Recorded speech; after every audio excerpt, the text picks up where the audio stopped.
ICC T20 ವಿಶ್ವಕಪ್ ಗೆದ್ದಿರೋ team ಇಂಡಿಯಾದ next target ಇರೋದೇ 2025ರ ಐಸಿಸಿ ಚಾಂಪಿಯನ್ಸ್ ಟ್ರೋಫಿ ಟೂರ್ನಿ ಮೇಲೆ. ಈಗಾಗಲೇ ಈ ಟೂರ್ನಿಯಲ್ಲಿ ಪಾಕಿಸ್ತಾನದಲ್ಲಿ ನಡೆಸೋಕೆ ಐಸಿಸಿ ಒಪ್ಪಿಗೆಯನ್ನ ನೀಡಿದ್ದು, ಅದರಂತೆ ಕರಡು ವೇಳಾಪಟ್ಟಿ ಕೂಡ ರಿಲೀಸ್ ಆಗಿದೆ. ಫೆಬ್ರವರಿ 19ರಿಂದ ಪಂದ್ಯಾವಳಿ ಶುರುವಾಗಲಿದೆ. ಇನ್ನು ಮಾರ್ಚ್ 1ರಂದು 11ನೇ ಪಂದ್ಯ ನಡೆಯಲಿದ್ದು, ಇಲ್ಲಿ ಬದ್ಧ ವೈರಿಗಳಾದ ಭಾರತ ಮತ್ತು ಪಾಕಿಸ್ತಾನ ತಂಡಗಳು ಮುಖಾಮುಖಿಯಾಗಲಿವೆ. ಹಾಗೆಯೇ ಫೈನಲ್ ಪಂದ್ಯ ಮಾರ್ಚ್ 9ರಂದು ನಡೆಯೋಕೆ ಫಿಕ್ಸ್ ಮಾಡಲಾಗಿದೆ. ಸೊ ಇದಿಷ್ಟು ಟೂರ್ನಿಯ ಹೈಲೈಟ್ಸ್. ಬಟ್ ಈಗ ಇರೋ ಪ್ರಶ್ನೆ ಅಂದರೆ, ನಿಜಕ್ಕೂ ಪಾಕಿಸ್ತಾನದಲ್ಲೇ ಟೂರ್ನಿ ನಡೆಯುತ್ತಾ ಅನ್ನೋದು. ಯಾಕಂದರೆ ಇಂಟರ್ನ್ಯಾಷನಲ್ ಕ್ರಿಕೆಟ್ ಕೌನ್ಸಿಲ್ನ ಅಧ್ಯಕ್ಷರಾಗಿ ಜೈ ಶಾ ಆಯ್ಕೆಯಾಗಿದ್ದು, ಈ ಆಯ್ಕೆಯೇ ಈಗ ಪಾಕಿಸ್ತಾನ ಕ್ರಿಕೆಟ್ ಬೋರ್ಡ್ನ ಚಿಂತೆಯನ್ನು ಹೆಚ್ಚಿಸಿದೆ. ಅದಕ್ಕೆ ಕಾರಣ ಏನು ಅನ್ನೋದನ್ನೇ ಹೇಳ್ತೇನೆ ನೋಡಿ. 2025ರ ಐಸಿಸಿ ಚಾಂಪಿಯನ್ಸ್ ಟ್ರೋಫಿಯ ಆಯೋಜನೆಯ ಹಕ್ಕು ಪಾಕಿಸ್ತಾನ ಕ್ರಿಕೆಟ್ ಮಂಡಳಿಯ ಕೈಯಲ್ಲಿದೆ. ಎಲ್ಲ ಪಂದ್ಯಗಳನ್ನು ನಮ್ಮ ನೆಲದಲ್ಲೇ ನಡೆಸೋದಾಗಿ ಪಿಸಿಬಿ ವೇಳಾಪಟ್ಟಿಯನ್ನು ಕೂಡ ರಿಲೀಸ್ ಮಾಡಿದೆ. ಆದರೆ 2008ರ ಬಳಿಕ ಪಾಕ್ಗೆ ಕಾಲಿಡದ ಟೀಮ್ ಇಂಡಿಯಾ ಈ ಸಲ ಟೂರ್ನಿಗಾಗಿ ಪಾಕಿಸ್ತಾನಕ್ಕೆ ಹೋಗಬೇಕೋ ಬೇಡವೋ ಅನ್ನೋ ಬಗ್ಗೆ ಇನ್ನೂ ಕೂಡ ಅಂತಿಮ ನಿರ್ಧಾರವನ್ನು ಕೈಗೊಂಡಿಲ್ಲ.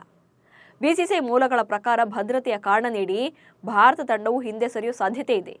ಆದರೆ ಭಾರತ ತಂಡವು ಚಾಂಪಿಯನ್ಸ್ ಟ್ರೋಫಿಯಿಂದ ಹಿಂದೆ ಸರಿಯಬೇಕಿದ್ರೆ ಐಸಿಸಿ ಮುಂದೆ ಕೆಲ ನಿರ್ದಿಷ್ಟ ಕಾರಣಗಳನ್ನು ನೀಡಬೇಕು.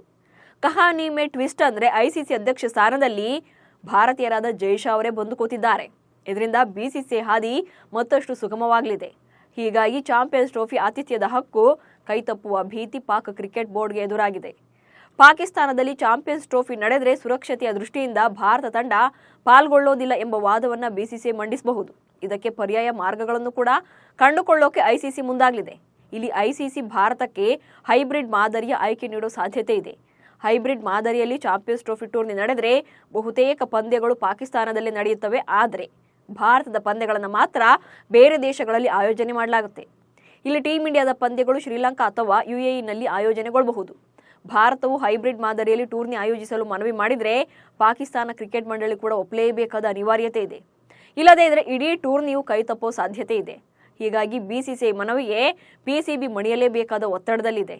ಹಾಗೇನಾದರೂ ಪಾಕಿಸ್ತಾನ ಕ್ರಿಕೆಟ್ ಬೋರ್ಡ್ ಹೈಬ್ರಿಡ್ ಮಾದರಿಯ ಟೂರ್ನಿ ನಡೆಸೋಕೆ ಒಪ್ಪದೇ ಇದ್ರೆ ಟೂರ್ನಿಯನ್ನೇ ಕೂಡ ಸ್ಥಳಾಂತರ ಮಾಡಬಹುದು.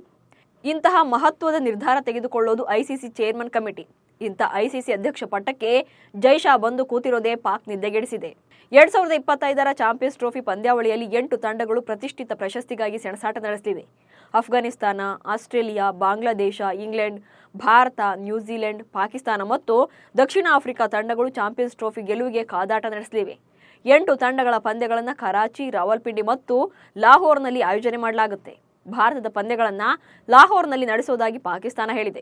ಆದರೆ ಚಾಂಪಿಯನ್ಸ್ ಟ್ರೋಫಿಯಲ್ಲಿ ಭಾರತದ ಸೇರ್ಪಡೆ ದೃಢಪಟ್ಟಿದ್ರೂ ಕೂಡ ಪಾಕಿಸ್ತಾನದಲ್ಲಿ ಪಂದ್ಯಗಳನ್ನು ಆಡುವ ಬಗ್ಗೆ ಇನ್ನೂ ಕೂಡ ಯಾವುದೇ ನಿಶ್ಚಯವಾಗಿಲ್ಲ.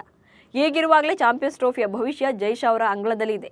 ಹೀಗಾಗಿಯೇ ಐಸಿಸಿ ಸೂಚಿಸುವ ಯಾವುದೇ ಆಯ್ಕೆಯನ್ನು ಒಪ್ಪಲೇಬೇಕಾದ ಅನಿವಾರ್ಯತೆ ಪಾಕಿಸ್ತಾನ ಕ್ರಿಕೆಟ್ ಬೋರ್ಡ್ ಮುಂದಿದೆ. ಒಟ್ಟಿನಲ್ಲಿ ಚಾಂಪಿಯನ್ಸ್ ಟ್ರೋಫಿ ಆಯೋಜನೆಗೆ ಸಕಲ ಸಿದ್ಧತೆಗಳನ್ನು ಮಾಡಿಕೊಳ್ತಾ ಇರುವ ಪಾಕಿಸ್ತಾನ ಕ್ರಿಕೆಟ್ ಬೋರ್ಡ್ಗೆ ಇದೀಗ ಜೈ ಶಾ ಅವರ ಆಯ್ಕೆ ನುಂಗಲಾರದ ತುತ್ತಾಗಿದೆ. ಇಲ್ಲದ ದುಡ್ಡಲ್ಲಿ ಕ್ರೀಡಾಂಗಣಗಳನ್ನು ಸಜ್ಜುಗೊಳಿಸಿರೋ ಪಾಕ್ ಮುಂದೇನು ಮಾಡುತ್ತೆ ಅನ್ನೋದೇ ಕನ್ಫ್ಯೂಷನ್ನಲ್ಲಿದೆ.